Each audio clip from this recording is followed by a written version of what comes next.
우리 해군은 2033년쯤에 수직 이착륙 전투기와 헬기를 탑재한 경항공모함을 운용하겠다 이런 계획을 갖고 있습니다.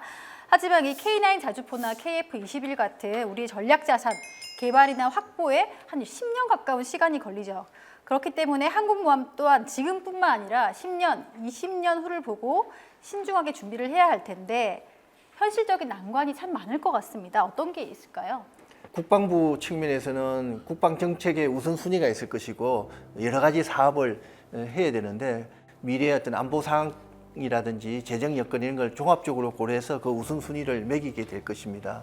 현재는 우리 소요국인 해군 또 정책을 결정하는 합참이나 국방부 또 예산을 배정하는 국회 이런 당사자 간의 이해 더 나아가서는 정치적 이해가 공감대가 아직까지 미흡하다고 볼 수 있죠. 사실상 경항공모함 건조 예산을 한 2조 6천억에서 한 3조로 추정할 때 계략적으로 올해 국방 예산이 59조 6천억 원, 그중에 방일 개선비가 한 17조 8천억 원, 또 해군 전력 운용비가 한 8조 원 조금 넘는데 이런 범위 내에서 기존의 연구는 충분히 감내할 수 있다. 획득하고 운용 유지할 수 있다고 이렇게 이야기가 됐지만은 이 부분에 대한 공감대는 아직까지 좀 미흡한 것 같고요. 군 내부적으로도 앞으로 이 부분에 대해서 좀 더 충분히 또 설득력 있게 공감대를 형성할 수 있도록 노력이 좀 필요합니다. 항공모함의 취약성에 대한 반대 여론들이 많이 있는데요. 이 전략무기라고 하는 것은 어떤 그 존재하는 그 사실만으로도 현시되는 억제력의 의미가 있다고 생각을 합니다. 이게 무슨 말이냐면 이 존재함으로 인해서 상대국 및 적대국의 어떤 위협인식을 고조시켜서 거기서부터 기인되는 억제력 측면이 굉장히 크다고 할 수 있습니다. 뭐 예를 들어서 이제 항공모함이 뭐 북한 미사일에 취약하다. 뭐 예를 들어서 뭐 그렇기 때문에 항공모함이 필요가 없다는 무용론의 그 여론들이 많이 조성이 되고 있는데 그런 논리는 어떤 논리랑 같냐면은 대전차 무기가 개발됐기 때문에 대전차는 더 이상 효과가 없다.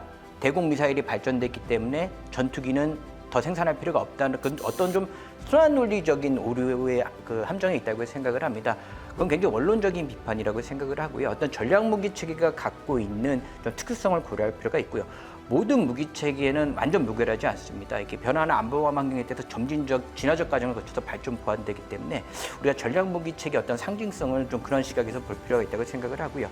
대한민국의 항공모함 확보가 이러한 글로벌 중국가로서 역할 확대를 굉장히 효과적인 외교적, 군사적 수준의 전략 수단이 될 수 있다고 생각을 하고요.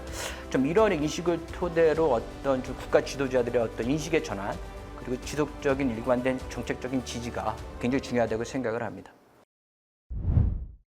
제가 이제 제일 지금 걱정스러운 건 뭐냐면 이거는 이 항공모함만의 문제가 아니고 지금 대한민국 해군 함정 획득에 있어서 제일 먼저 지금 고쳐야 될 게 시험평가 관련된 문제입니다. 시험평가는 통상 개발자가 주어진 스펙에 따라 잘 만들었는지를 확인해 보는 개발자 시험평가가 있고 그리고 군인이 운영 개념을 잘 만들었는지를 확인하는 운용자 시험평가가 있습니다.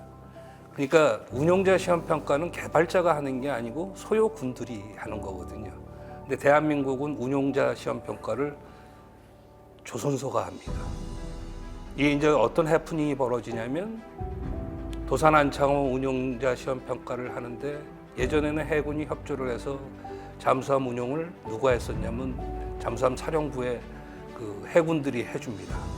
근데 도산 안창호부터는 해군이 어떤 소유권도 없기 때문에 결국은 퇴역하신 잠수함 장교들을 열 몇 분을 그 당시 대우조선해양이 고용해서 그분들이 운영을 합니다. 사실 말도 안 되는 거죠. 항모와 관련된 특히 함재기 운용과 관련해서는 어떤 면제 조항을 주지 않으면 곤란하다. 그래서 정말로 항모를 획득하시려고 한다면 시험평가 제도는 정말 한번 다시 생각해 봐야 된다.